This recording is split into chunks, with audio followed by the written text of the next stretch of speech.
Apologies for the lateness of this video. I've had a lot of stuff happening this past week or so. Had a family wedding to attend to. It was a really great time, and I was really tired, so I was trying to decompress and recharge my battery, so to speak, if you know what I mean. I haven't gotten to the recent episode yet, episode 8, but right after this I'll be able to, and then I'll be doing my final entry in my series of reviews honoring for the 20th anniversary of 9/11. It's gonna bleed into October. Unfortunately, it took a little too long to process, but nonetheless, here we are on Marvel's What If episode 7. What if Thor was an only child? What if Loki was never adopted by Odin? And what if Thor became a boisterous, party-loving prince, so to speak? So Thor travels to Earth as Odin is in his Odin sleep, is able to create a huge party on the planet Earth with all these various people and creatures from all over the universe, getting the attention of S.H.I.E.L.D. and Jane Foster and Darcy, Kat Dennings' character, unfortunately. Natalie Portman returns to voice Jane. Chris Hemsworth once again returns as Thor and is always as great as ever. But we get Captain Marvel this time instead. Basically, the whole plot of this episode is Thor is trying to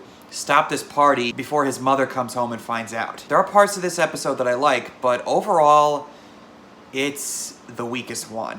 There's really not that much to this episode as far as emotional gravitas. It's really just kind of there. It's a light-hearted, fun time, not much else to it, which really bugs me to say because I think that there's a lot of great stuff you could do with this character. We got a glimpse of that in the first Thor movie, but once again, the MCU looks at Thor in a very extremely lighthearted kind of manner, and I think even more so than they did in Thor Ragnarok from what I remember, even though I'm not a big fan of that movie. They throw in all kinds of characters like the Jeff Goldblum character, the Grandmaster, whatever you call him. Nebula shows up in here, and they have Loki as a frost giant, which I thought was an interesting little twist. I love the brother from another mother line, which is figuratively and literally true. We get a reference to the Pennsylvania Dutch country, which is my home area. I got a real kick out of that. But S.H.I.E.L.D. doesn't really take any big actions other than trying to fire a nuclear bomb at Thor when he hasn't really presented that big of a threat. Instead of just kind of watching him, seeing is he gonna be up to no good or something. There's a lot of different ways they could have taken this episode, I think. Like the ending with Ultron and Vision melded into one body with all the Infinity Stones. You could have thrown that along with,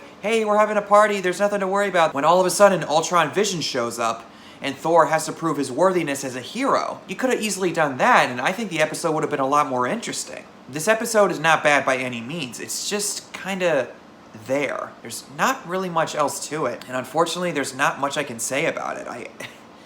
Yeah, I don't know what else to say. Not a bad episode, just kinda Hopefully episode 8 is better. Those are my thoughts on episode 7. Comment below and tell me what your thoughts are, and I'll see you guys in the next video.